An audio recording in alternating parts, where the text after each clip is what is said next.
नमस्कार। आप देख रहे हैं क्यू वाइब और मैं हूं प्रवीण झा। आज बात करेंगे बंगाल विधानसभा चुनाव के बारे में। और बंगाल विधानसभा चुनाव में आज बात करेंगे 91 लाख जो मतदाता कटे हैं उसके बारे में। हालांकि इसके बारे में आप लोगों ने कल भी एक वीडियो में देखा होगा कि कल हम लोगों ने कहा था कि 91 लाख मतदाताओं के कटने से क्या फर्क पड़ेगा, क्या नहीं फर्क पड़ेगा, उसके बारे में आप लोगों ने। लेकिन आज जो सबसे बड़ा सवाल है कि अगर ये 91 लाख मतदाता सही नहीं है जिनको हटाया गया है, तो क्या इनके बदले में इनकी आत्मा आकर के क्या मतदान कर रहे थे क्या अभी तक जो 2026 में चुनाव हो रहा है, इसके पहले इसमें से अधिकांश मतदाता तो मतदान किए होंगे। क्योंकि जब 7 करोड़, 7.5 करोड़, 7 करोड़ 60 लाख, 66 लाख मतदाता जो थे, उसमें से अगर इस बार 91 लाख मतदाता हटाए गए हैं, तो इसका मतलब है कि 6 करोड़ 75 लाख के आसपास का मतदाता या 70-72 लाख के आसपास मतदाता होंगे।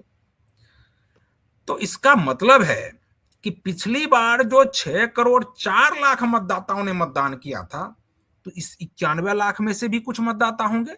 कुछ क्या, लगभग 60-70 लाख, 80 लाख मतदाता होंगे। तो अगर ये मतदाता मतदान कर रहे थे, तो इसका मतलब है या तो वो अगर गलत थे तो उनका नाम नहीं होना चाहिए था, और अगर नाम था तो उनके बदले में मतदान कौन कर रहा था? क्या उनकी आत्मा आकर के क्या मतदान कर रही थी क्या? इस सब पर आज हम लोग चर्चा करेंगे कि आखिर इसी के बाद, जैसे ही कल ये खबर आई, उसके बाद जो अभी बंगाल की मुख्यमंत्री हैं ममता बनर्जी, उन्होंने कहा है कि इसको लेकर वो फिर से कोर्ट जाएंगी, और जो भी एक भी व्यक्ति का अगर सही नाम कटा है तो उसको वो जुर्वाएगी। और उन्होंने तो सीधे सीधे भारतीय जनता पार्टी के शीर्ष नेतृत्व पर आरोप लगाया, और भारतीय जनता पार्टी पर आरोप लगाया कि ये सब कुछ जो हो रहा है वो भारतीय जनता पार्टी के इशारे पर हो रहा है। इसका मतलब ये हुआ कि भारतीय जनता पार्टी वोट कटवा रही है, और अगर भारतीय जनता पार्टी वोट कटवा रही है तो निश्चित रूप से भारतीय जनता पार्टी अपना वोट तो नहीं कटवाएगी, क्योंकि कोई भी पार्टी अपना वोट तो नहीं कटवाएगी, क्योंकि उससे नुकसान उनका भी होगा। तो ऐसे में ये डायरेक्ट नहीं बोल रही थी ममता बनर्जी कि किस समुदाय का वोट कटा है, लेकिन जो पूरा लब्बो लुभाव यही था कि अगर वो कोर्ट जा रही हैं तो इसका मतलब है कि वो ज्यादा परेशान है और उनका ही वोट कटा है। यानी उनके जो मतदाता हैं, और जिस पर लगभग लगभग ये कहा जाता है कि जो खास करके एक समुदाय विशेष, मैं बोल ही देता हूं कि जो मुस्लिम समुदाय हैं, कहा यह जाता है कि उनका जो अधिकांश वोट है वो ममता बनर्जी को जाता है। तो ऐसे में सवाल ये उठता है कि क्या ममता बनर्जी इसीलिए कोर्ट जाएंगी क्योंकि मुस्लिम मतदाताओं का ये टोटल टोटल वोट कटा है? 91 लाख जो वोट कटे हैं वो सभी मुस्लिम मतदाताओं के वोट कटे हैं क्या? क्योंकि अभी तक ये डिक्लेयर नहीं किया गया है कि किनका वोट कटा है, कौन कौन उस वोटर लिस्ट से जो 91 लाख वोट कटे हैं उसमें किस तबके के कितने लोग हैं, किस समुदाय के कितने लोग हैं, ये अभी डिक्लेयर नहीं किया गया। हालांकि जिलेवार डेटा उपलब्ध करा दी गई है इलेक्शन कमीशन के द्वारा कि किस जिले से कितने वोट काटे गए हैं, जिसमें सबसे ज्यादा वोट जो है वो मुर्शिदाबाद से है जो 4.5 लाख, 4,55,000 के आसपास है। उसके बाद उत्तरी 24 परगना है, मालदा है, दक्षिणी 24 परगना है, और भी बहुत सारे जिले लगभग सभी जिले से कटे हैं वोट। लेकिन ये कुछ जिले ऐसे हैं जहां पर कि बहुतायत में वोट काटे गए हैं, और कहा यह भी जा रहा है कि यही वो मुस्लिम डोमिनेंट वाला इलाका है। खास करके जो मुर्शिदाबाद है उसमें आप देखिए कि कल हम लोगों ने इस पर चर्चा भी की थी कि लगभग 70 से 75% की आबादी जो है वहां पर मुस्लिम मतदाताओं की है। और अगर मुस्लिम मतदाताओं की 70 से 75% आबादी है और लगभग 21 से 22 सीट मुर्शिदाबाद जिले में है, 22 सीट अगर है, तो आप सोच लीजिए कि लगभग लगभग 20 से 22 हजार वोट प्रत्येक कॉन्स्टिट्यूएंसी वाइज काटे गए हैं। और जो कल हम लोगों ने इस पर भी बातचीत की थी कि जो वोट प्रतिशत, जो वोट का जो अंतर रहा था, मार्जिन, जो जीत हार का जो मार्जिन रहा था, उसमें 29 सीट ऐसी हैं जो भारतीय जनता पार्टी से ममता बनर्जी जीती थी, और वो जो है उसमें अंतर 8,000 से कम का रहा था। कुछ सीटें तो 19 सीटें तो 3,000 से कम मार्जिन वाली थी। तो इसका मतलब है कि इस बार भारतीय जनता पार्टी जो है, अगर ये ममता बनर्जी का आरोप सही है कि उनके इशारे पर वोट काटे गए हैं, तो फिर ये बहुत ही गंभीर आरोप है, और इसके लिए इलेक्शन कमीशन को भी ये बिल्कुल क्लियर करना होगा कि अगर वो वोट काटे गए हैं तो किस आधार पर वोट काटे गए हैं। क्योंकि ये, आप देखिए, संवैधानिक अधिकार है सभी का जानना कि अगर उनका वोट कटा है तो किस वजह से कटा है। क्या ये जो बिहार में जिस प्रकार से एसआईआर को लेकर लगातार कांग्रेस हमलावर थी, खास करके भारतीय जनता पार्टी और जेडीयू पर, क्या उसी प्रकार का ये आरोप ममता बनर्जी बंगाल में लगा रही हैं? लेकिन बिहार में एक बहुत बड़ी बात ये हुई थी कि एक भी व्यक्ति इस प्रकार से नहीं आया कोई वोट देने के लिए जिसने ये कहा हो कि उनका वोटर लिस्ट में नाम नहीं है, लेकिन उनके पास मतदाता पहचान पत्र है और उनको वोट देने से वंचित कर दिया गया है। एक भी ऐसी खबरें नहीं आई थी बिहार में। अगर ये बंगाल में आता है, इस प्रकार की घटनाएं घटती हैं, और वहां पर अगर मतदाता पहचान पत्र उनके पास होता है और उनको वोट डालने से अगर रोका जाता है या उनको वोट डालने नहीं दिया जाता है, तो फिर ये गंभीर सवाल ममता बनर्जी का भारतीय जनता पार्टी और इलेक्शन कमीशन पर बनेगा। तो इस सब पर आज हम लोग चर्चा करेंगे, और इस चर्चा में हमारे वरिष्ठ सहयोगी, वरिष्ठ पत्रकार जो संजीव प्रियदर्शी जी हैं, वो जुड़े हुए हैं। उनसे हम जानने की कोशिश करेंगे कि क्या ये 91 लाख मतदाता जो वोट देने से जिनको वंचित किया गया है, क्या ये एक्चुअल में वोटर थे भी या नहीं थे, और अगर नहीं थे तो पिछली बार जो वोट डाले हैं वो कौन डाल रहा था इनके बदले में? क्या वो फर्जी वोटर वोट डाल रहे थे क्या? संजीव जी, हम आपसे जानना चाहेंगे, क्या लगता है आपको प्रथम दृष्टया? नमस्कार आपको और आपके दर्शकों को भी। देखिए, ये बांग्लादेश की एक जमीनी सच्चाई है कि बांग्लादेश में से बड़े पैमाने पर घुसपैठिए आए थे। हालांकि भारत सरकार ने दो तरीके से इस समस्या को देखा। एक, चूंकि बांग्लादेश में मुस्लिम बहुतायत में है, तो अगर वो भारत में आ रहे हैं या भारत के किसी राज्य में आ रहे हैं तो वो एक लेबर परमिट बना के आए, सर्टेन देर तक काम करें और फिर चले जाए। और दूसरा, जो वहां प्रताड़ित होकर आए उनको शरणार्थी कहा गया। तो पूरा पश्चिम बंगाल जो है इस बात से है कि वहां पे दो तरह के आए। एक तो मतुआ है या जिनको नाम शूद्र कहते हैं, वो आए, कुछ राजवंशी समाज के लोग आए, और बहुत सारे भद्र लोग भी बांग्लादेश से भाग भाग कर आए जान बचाने के लिए, इज्जत बचाने के लिए, और एक अच्छे अवसर की तलाश में भी आए, क्योंकि बांग्लादेश में अर्थव्यवस्था इतनी बड़ी नहीं है कि सबको अवसर मिल जाए। तो कुछ बेहतर अवसर के लिए आए, कुछ इज्जत बचाने के लिए आए, कुछ जान बचाने के लिए आए, और कुछ एक उज्जवल भविष्य को लेकर आए, सपने को लेकर आए। तो वो वही है जिनको सीए के तहत नागरिकता मिलेगी। वो वाला भी पोर्शन जो है, यानी वो भी एक तरह का घुसपैठ था, लेकिन भारत सरकार ने उनको शरणार्थी माना।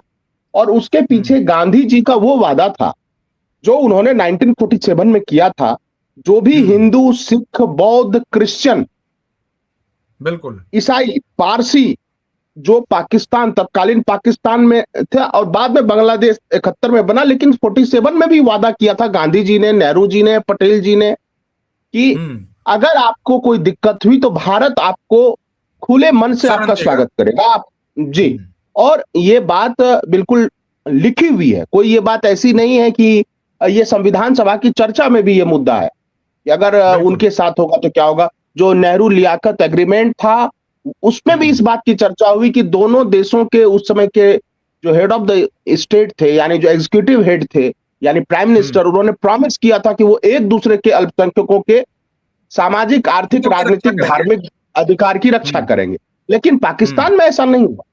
पाकिस्तान ने तो जो बांग्ला स्पीकिंग मुस्लिम्स थे उनका भी कत्लेआम किया, उनका भी रेप किया। नियाजी इसके लिए बदनाम था।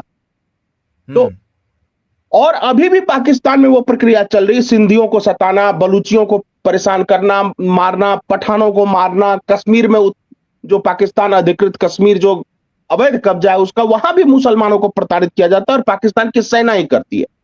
आप देखिए, भारत में ईद होता है, बकरीद होता है, किसी मस्जिद में धमाका होता है, लेकिन पाकिस्तान में शिया मस्जिद में धमाका हुआ, इस्लामाबाद के आसपास ही, इधर ही अहमदिया के मस्जिदों को टॉर्न डाउन किया जाता है, गिरा दिया जाता है, और कभी शिया काफिर के नारे लगते हैं। तो पाकिस्तान अपने आप में कंफ्यूज स्टेट है, जो बना इस्लाम के नाम पर, लेकिन इस्लाम के अंदर भी सत्ता को लेकर ऐसा हुआ कि धर्म को राजनीति में जब आप यूज करने लगते हैं तो उसका जो बुरा प्रभाव पड़ता है वो पाकिस्तान में दिखता है। तो 71 में जिस तरह से बांग्लादेश अलग हुआ पाकिस्तान की प्रताड़ना से, वहां व्यापक पैमाने पर 2 करोड़ रिफ्यूजी तो उसी समय आ गए थे।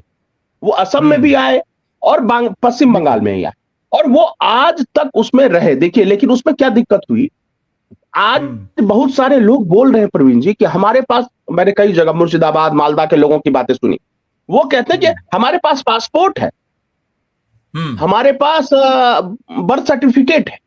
अब बताइए, 71 में जो आया उसके पास मैट्रिक का तो सर्टिफिकेट होगा ही, यानी उसके पोते पर पोतों का, लेकिन एसआईआर में यह देखा जा रहा है कि अगर आपके बाप का नाम शामिल है तो आपके दादा का नाम शामिल है कि नहीं।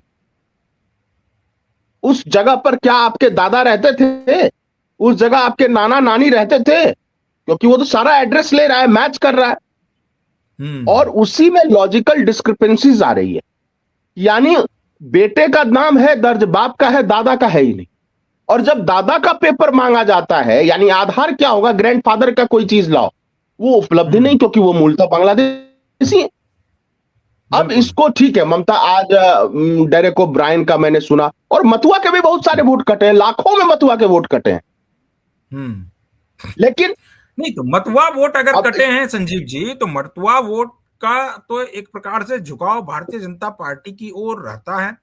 तो फिर अगर मथुआ वोटर भी अगर कटे होंगे तो इस बार तो जिनका नाम कटा होगा वो तो आएंगे ना वोट, मतलब बूथ पर, और बूथ पर आकर के ये तो बताएंगे ना कि वो मथुआ समुदाय से हैं और वो पहले, इससे पहले वाले चुनाव में उन्होंने मतदान किया था और इस बार वो मतदान करने से वंचित रह गए। तो इसका मतलब जो है वो पूरा क्लियर, मतलब कोई भी ये नहीं है कि किसी एक जगह के, किसी खास जगह से किसी खास समुदाय का वोट काट दिया गया है, और किसी खास समुदाय यानी कि जो कोई एक पक्षीय है, खास करके अगर वो भारतीय जनता पार्टी का वोटर है तो उनका नाम नहीं काटा गया है। अगर ये आ गया कि दोनों का वोट कटा है तब तो फिर कोई प्रॉब्लम नहीं होगा।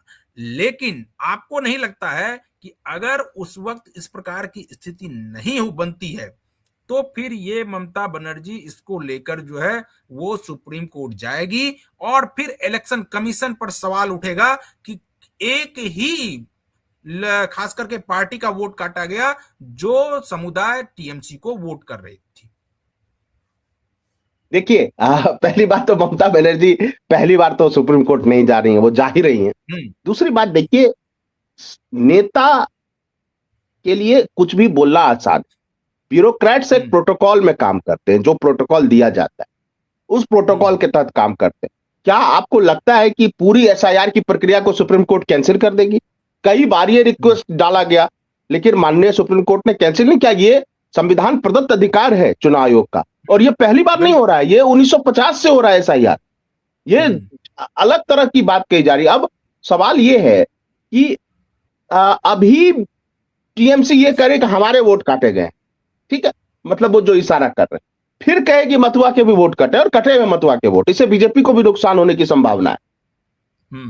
तीसरी बात, अब वो ये कहेगी बंगाली प्राइड पर चोट पड़ा है, वो धीरे धीरे उस तरफ जा रहा है इलेक्शन। और जो आज डेरेक ओब्रायन का जो मुद्दा था कि हमें ज्ञानेश जी ने बोला गेट लॉस्ट, यहां से निकलो, ये उनका बयान है। डेरेक ओब्रायन वो इलेक्शन कमीशन पर एक प्रकार से बिलो द बेल्ट अटैक होना शुरू हो गया है। ये हो ही रहा है। ये देखिए, अभी दिल्ली बनाम बंगाल करने की कोशिश की जाएगी इस पूरे मुद्दे को, क्योंकि देखिए इस बार जो बीजेपी का कैंपेन है, जो प्राइम मिनिस्टर नरेंद्र मोदी जी का या अमित शाह जी का या बीजेपी के बड़े नेता, वह बहुत ज्यादा दीदी पर अटैक नहीं कर रहे हैं, वो कर रहे हैं अनएम्प्लॉयमेंट के मुद्दे पर, इंडस्ट्री नहीं लगी। और आपको पता, कलकत्ता जैसा शहर, जो कभी आप कहिए यूपी से, बिहार से, उड़ीसा से लोग कलकत्ता रोजगार के लिए जाते थे, वो कलकत्ता बिल्कुल। ओल्ड एज सिटी हो गई, यानी बूढ़े बुजुर्ग वहां रहते हैं, उनके बच्चे नहीं रह रहे हैं। जिस बांग्ला प्राइड की बात होती है, वो सारे बच्चे तो या तो दिल्ली हैं या गुड़गांव है, बेंगलुरु है या विदेश में है। उन बच्चों को बिल्कुल। रोजगार नहीं मिला। जब ये सब मुद्दे उठ रहे हैं तो इनको डाइवर्ट करने की भी कोशिश की जा रही है। अब देखिए हाकिमपुरा बॉर्डर पर आ, हम्म। जाने माने मतलब भारत का कोई ऐसा नेशनल मीडिया नहीं था जो पहुंचा नहीं वहां पर, और हम्म। हजारों की तादाद में लोग रोज बांग्लादेश जा रहे थे। और कब जा रहे थे? जब यूनुस की सरकार थी। अगर वो हम्म। मूलतः बांग्लादेशी नहीं होते तो क्या यूनुस सरकार उस समय उनको एक्सेप्ट करती? जो लाखों लाख हम्म। लोग गए वापस। और ये देखिए वो खुद बोल रहे हैं कैमरा के सामने कि हमने 3 बार वोट दिया इलेक्शन में, यानी 15 साल से तो वो वोट देते आ रहे थे। 4 बार वोट हम्म। दिया हमने। गांव के गांव खाली हो गए। क्यों खाली हो गए? तब तो देखिए तब तो बांग्ला जी तब तो संजीव जी, तब तो ममता बनर्जी का ये गुस्सा तो एक प्रकार से जायज ही है ना।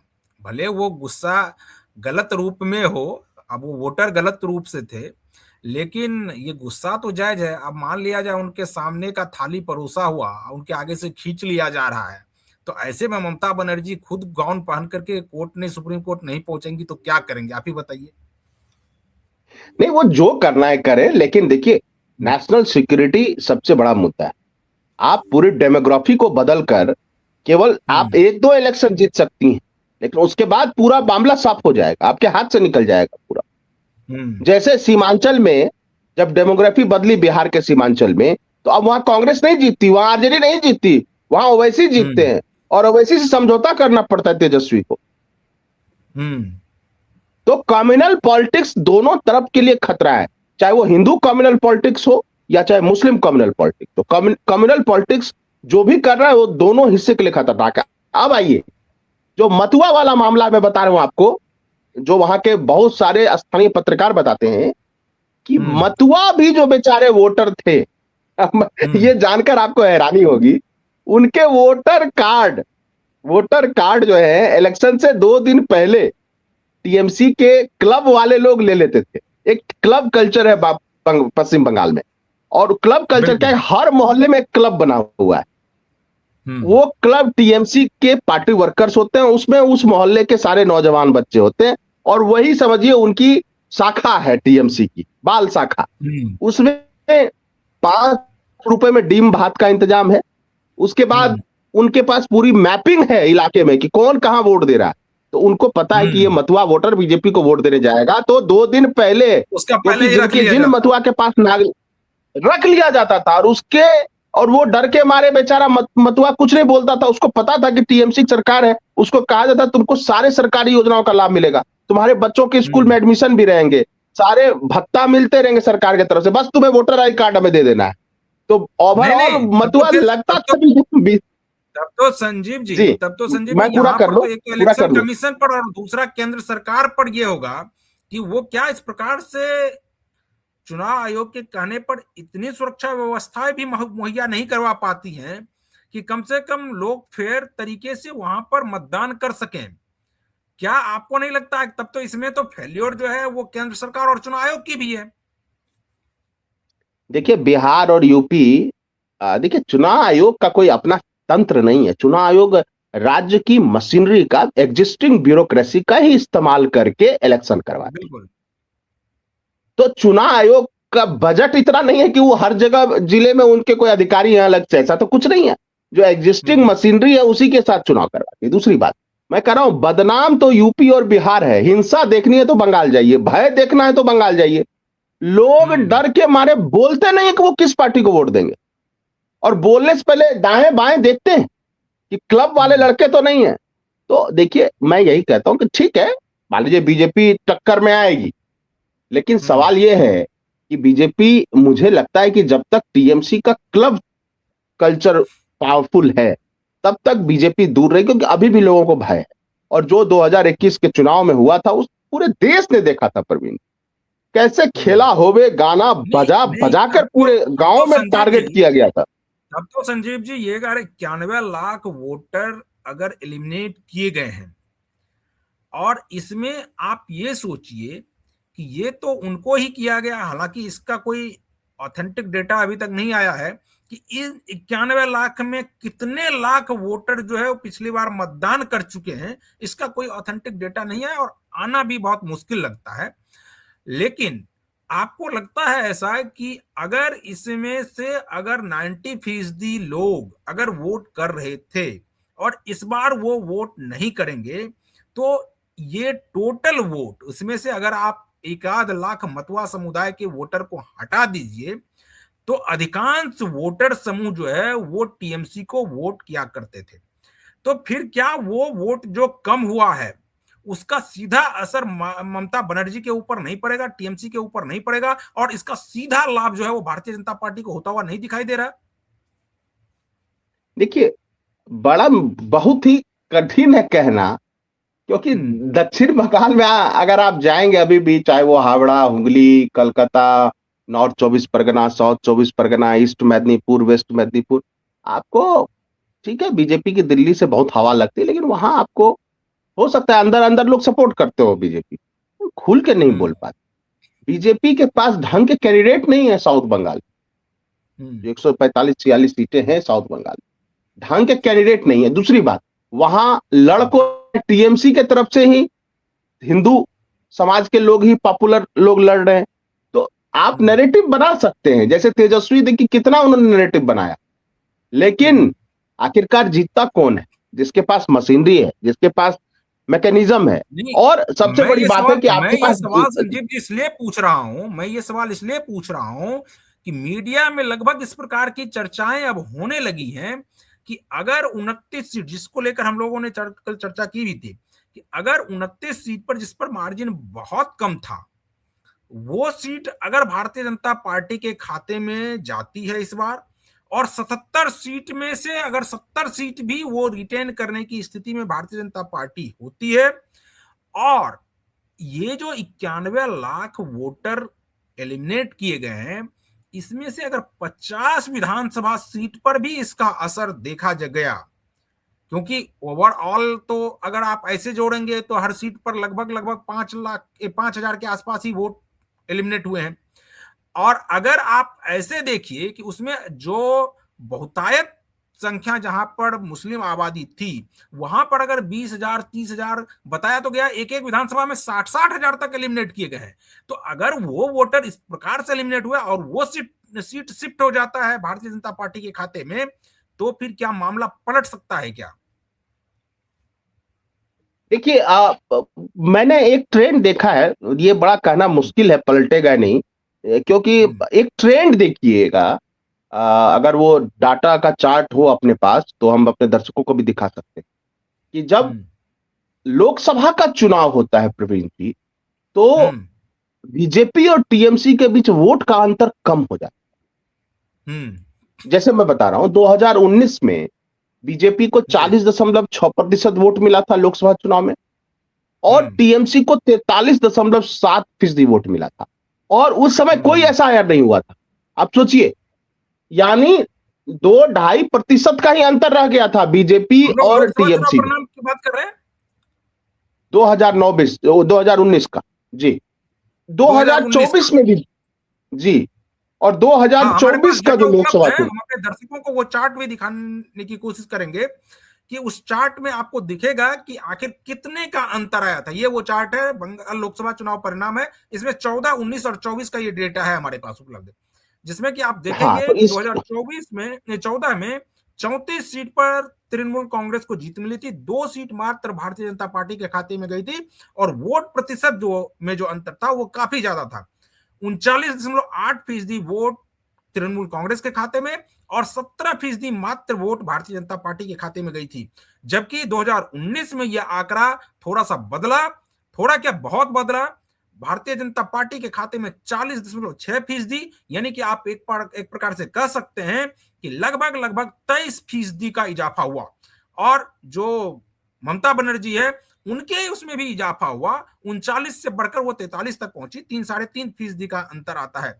24 में ये आंकड़ा और भी बदल जाता है, और ये देखिए कि यहां पर 29, यहां पर मामला तृणमूल कांग्रेस के पक्ष में जाता हुआ दिखता है, कि यहां पर 29 सीट पर तृणमूल कांग्रेस को जीत मिलती है और 12 सीट पर भारतीय जनता पार्टी को, और यहां पर 1%, 1.5% का नुकसान भारतीय जनता पार्टी को हो रहा है, जबकि तृणमूल कांग्रेस को यहां भी लगभग 3 से 3.5% का फायदा हो गया। ये जो संजीव जी ये आंकड़ा है, ये बहुत ज्यादा अंतर का नहीं है। अगर आप इस आंकड़े को अगर देखेंगे और हमारे दर्शक भी इसको देखें कि अगर इन आंकड़ों पर चलें, तब तो अभी जो वोट एलिमिनेट किया गया है, तब तो फिर वो इतना फीसदी वोट एलिमिनेट हुआ है कि यहां पर तो भारतीय जनता पार्टी की स्थिति मजबूत होती हुई दिखाई दे रही है।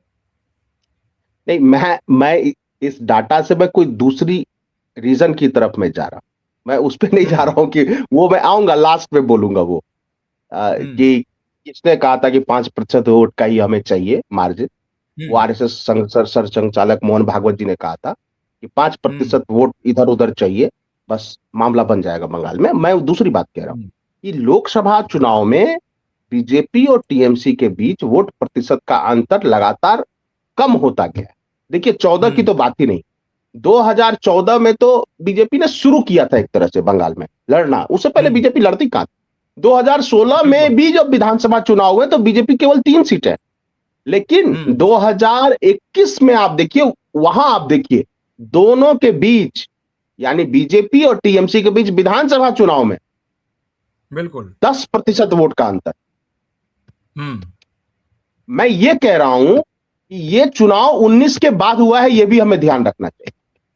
और 19 में बीजेपी को 40.6% वोट मिले थे, 21 में ये वोट घटा, और एक जब विधानसभा चुनाव होता है प्रवीण जी, तो बीजेपी के पास चूंकि ममता बनर्जी जैसी कोई लोकल चेहरा नहीं है शुभेंदु दा है, वो भी चूंकि ममता के पास से ही निकले हैं, एक जमाने में ममता जी के साथ ही मिलकर पॉलिटिक्स करते थे वो, तो उनकी क्रेडिबिलिटी बनने में समय लगी। मैं ये कह रहा हूं कि विधानसभा चुनाव का जब आता है समय, तो ममता बनर्जी बहुत ज्यादा हावी हो जाती हैं बीजेपी पर, और लोकसभा चुनाव में टीएमसी के भी वोटर मोदी जी को देखकर दिल्ली के लिए वोट दे देते हैं जाकर।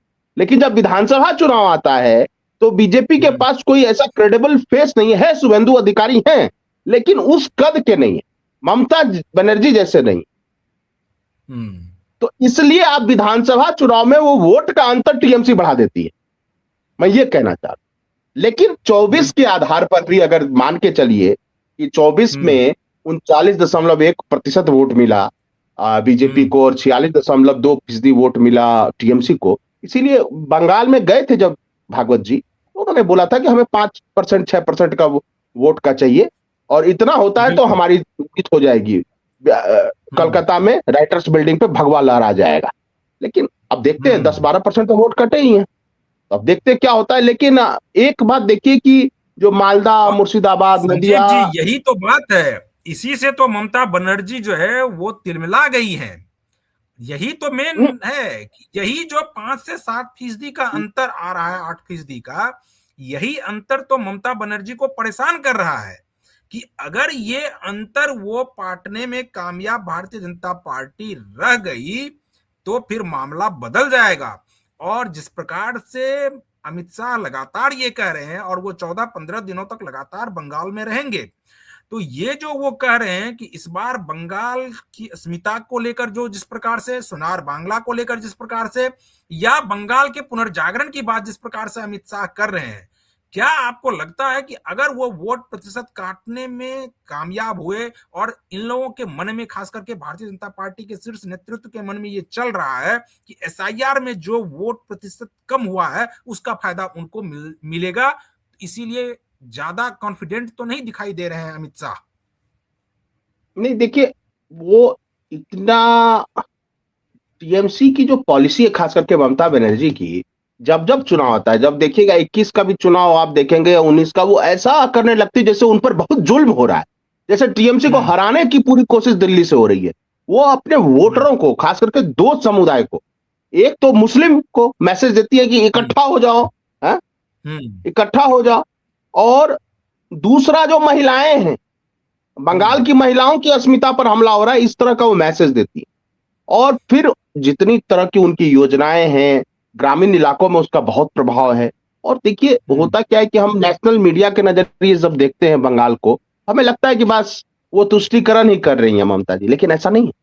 आप देखिए जिस तरह से टीएमसी का बैनर, जितना दुर्गा पूजा होता है, काली पूजा होता है, हर जगह टीएमसी के बैनर रहते हैं, टीएमसी के वही क्लब के लड़के उस दुर्गा पूजा को भव्य तरीके से मनाते हैं। तो इसलिए बिल्कुल केवल ये नहीं कहा जा सकता कि कंप्लीट तुष्टीकरण वो कर रही हैं।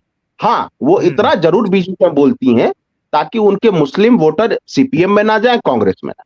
बाकी उनको हिंदू वोटर्स का भी अच्छा खासा समर्थन है, खास करके जो साउथ बंगाल की 144 सीटें हैं, वहां जो भद्र लोग है, जो हिंदू है और जो महिलाएं हैं, उनका बहुत वो मिलता है उनको सपोर्ट। एक बात और, टीएमसी ने इस बार पूरा प्रचार किया है कि देखिए कैसे बिहार में बुलडोजर एक्शन करके सारे गरीबों के दुकान घर तोड़ दिए गए रोड किनारे। बीजेपी आएगी तो बंगाल में भी करेगा, और बंगाल में आप जानते हैं बहुत सारे स्लम एरिया हैं, बहुत छोटे छोटे रेहड़ी पटरी लगा के लोग अपना जीवन यापन करते हैं, तो उनके मन में एक डर पैदा कर दिया। आखिरी सवाल लेंगे और ये थोड़ा सा ममता बनर्जी के लिए यहां पर प्लस पॉइंट होता हुआ दिखाई दे रहा है, और वो ये है कि इस बार जो खास करके जो ममता बनर्जी जो मैसेजिंग करना चाह रही थी उसको करने में ममता बनर्जी कामयाब हो रही है, और वो इस रूप में कि जितना भी जो भी वोट कम से कम कांग्रेस पार्टी को मिलने वाला था वो कांग्रेस की पार्टी के पक्ष में जाता हुआ नहीं दिखाई दे रहा। इसको लेकर हम लोग चर्चा कर भी चुके हैं पहले, वो जाता हुआ नहीं दिखाई दे रहा है। क्या आपको लगता है कि वो पूरा कंसोलिडेशन जो है वो ममता बनर्जी के पक्ष में होगा, टीएमसी के पक्ष में होगा, और वही एकमात्र जो है होप है ममता बनर्जी के लिए? होप तो ऐसा कह रहे, होप की कोई बात नहीं है, ममता बनर्जी बहुत ही मजबूत है, और कांग्रेस को मुस्लिम जाके वहां क्यों वोट देगा? दो बातें, कांग्रेस कहीं टक्कर में नहीं, कांग्रेस का कोई ऑर्गेनाइजेशन नहीं है। ले दे के एक वो चौधरी साहब हैं, वो अपना कुछ अधीर रंजन चौधरी कुछ दिल्ली में भी कुछ इधर उधर बोलते थे, वहां भी कुछ इधर उधर बोल रहे हैं। कांग्रेस का क्या, अमित शाह जी का भी ले लीजिए, वो 14 दिन अभी बैठे हैं, और जब बंगाल में हिंदुओं पर अत्याचार हो रहा था, तो अगर वो तब जाके बैठ जाते कलकत्ता में तो बीजेपी 26 अब आ जाती 26। लेकिन जितना इन्वेस्टमेंट होना चाहिए बीजेपी के ऑर्गेनाइजेशनल सेटअप के लिए उतना नहीं हुआ है। अरे झंडे आपको नजर नहीं आएंगे 144 सीटों पर, 2 4 10 जगह हर जिले में नजर आते झंडे। बीजेपी के कैंडिडेट को का नाम नहीं जान रहे हैं साउथ बंगाल में लोग। दिल्ली में ज्यादा चर्चा हो रही है, बंगाल में जाके देखिए। इसलिए मुझे लगता है कि जो मुस्लिम बहुल इलाके हैं वहां से 50-60 सीटों से तो ममता जी शुरू ही करती है। उसमें तो संजीव जी फिर तो आपको याद बिहार की भी करनी पड़ेगी। बिहार में आप याद कीजिए कि जब समता पार्टी चुनाव लड़ रही थी और उसके बाद जदयू का गठन हुआ था, तो उस जमाने में जदयू का भी झंडा कहीं नहीं दिखता था, या कमल छाप भी कहीं नहीं दिखता था, या तो हाथ छाप या लालटेन ही दिख रहा था हर जगह। लेकिन वो सत्ता परिवर्तन हो गया वहां भी। नहीं, उसमें दो चीजें हैं। देखिए, एक तो लालू राज की तुलना या राबड़ी राज की तुलना ममता बनर्जी के शासन से नहीं हो सकती, ठीक है, वहां भी दंगे हुए हैं बंगाल में, लेकिन इसके अलावा डेवलपमेंट के भी काम हुए हैं, बहुत सारे सोशल वेलफेयर स्कीम्स उन्होंने चलाई हुई है, तो वो दोनों में तो कोई तुलना ही नहीं है। दूसरी बात क्या है, देखिए बीजेपी को जितना इन्वेस्टमेंट यहां करना चाहिए उन्होंने नहीं किया, और नीतीश जी और बीजेपी की जो जीत थी वह एक सोशल इक्वेशन का परिणाम थी। अभी बीजेपी के सोशल इक्वेशन में बंगाल में ओबीसी हैं, थोड़े बहुत दलित पूरे हैं, लेकिन सवर्ण है ही नहीं। जो हिंदू जो 144 सीटों के नतीजे तय कर रहा है सवर्ण, वो अभी तक उनके फोल्ड में पूरी तरह से नहीं आया। हो सकता है आया हो, लेकिन पूरी तरह से नहीं आया, और वो उनको पूरा का पूरा चाहिए, या 10% चाहिए। लेकिन महिलाएं अभी भी, जिनको ग्रामीण क्षेत्र में 1500-1500 रुपए मिल रहे हैं, प्रवीण जी, अगर ये काम मध्य प्रदेश में कर सकता है लाडली बहना योजना से, यही काम महाराष्ट्र में सही निशाने पे लग सकता है, ये योजना है बिहार में यही जीत दिला सकता है, तो फिर क्यों ना बंगाल में जीत दिलाएगा, ये बताइए। बिल्कुल बिल्कुल, इसमें तो बिल्कुल और ये बात जितना ऑर्गेनाइज, देखिए होता क्या है, जिस समय पौधे को खाद पानी धूप की जरूरत होती है उसी समय मिलनी चाहिए। बीजेपी के वहां के संगठन में उनके विधायक कितने भागे हैं, 77 में से कितने विधायक भागे हैं, जरा दर्शक वो कर ले, चेक कर ले, कितने जीतने के बाद भी भाग गए टीएमसी में। आप सोचिए, अपने विधायकों तक को नहीं रोक पाते वो। चलिए संजीव जी, तो आज हम लोग इस डिबेट को यहीं पर खत्म करते हैं, कल किसी और मुद्दे के साथ फिर से हाजिर होंगे। तो आज आप लोग इसमें जरूर कमेंट कीजिए कि ये क्या जो 91 लाख मतदाता जिस को लेकर आज हम लोग ये डिबेट कर रहे थे, क्या वो मतदाता सचमुच में मतदाता थे, या अगर वो नहीं थे तो उनके नाम पर कौन वोट डाल रहा था, क्या उनकी आत्मा वोट डालने आ रही थी क्या? ये सोचने का विषय है। इस पर आप लोग कमेंट कर जरूर बताइए। तो अभी तक जो दर्शक हमारे यूट्यूब चैनल के जरिए इस वीडियो को देख रहे हैं, तो चैनल को सब्सक्राइब कर लीजिए और वीडियो को फटाफट शेयर कर दीजिए, कमेंट करते रहिए। अगर आप फेसबुक पेज के जरिए इस वीडियो को देख रहे हैं तो पेज को फॉलो कर लीजिए, वीडियो को अपने वॉल पर शेयर कर दीजिए, कमेंट वहां भी कीजिए। एक्स हैंडल पर भी आप हमारे साथ जुड़ सकते हैं। बाकी तमाम खबरों के लिए आप बने रहिए क्यूआई के साथ। मुझे दीजिए अनुमति, नमस्कार।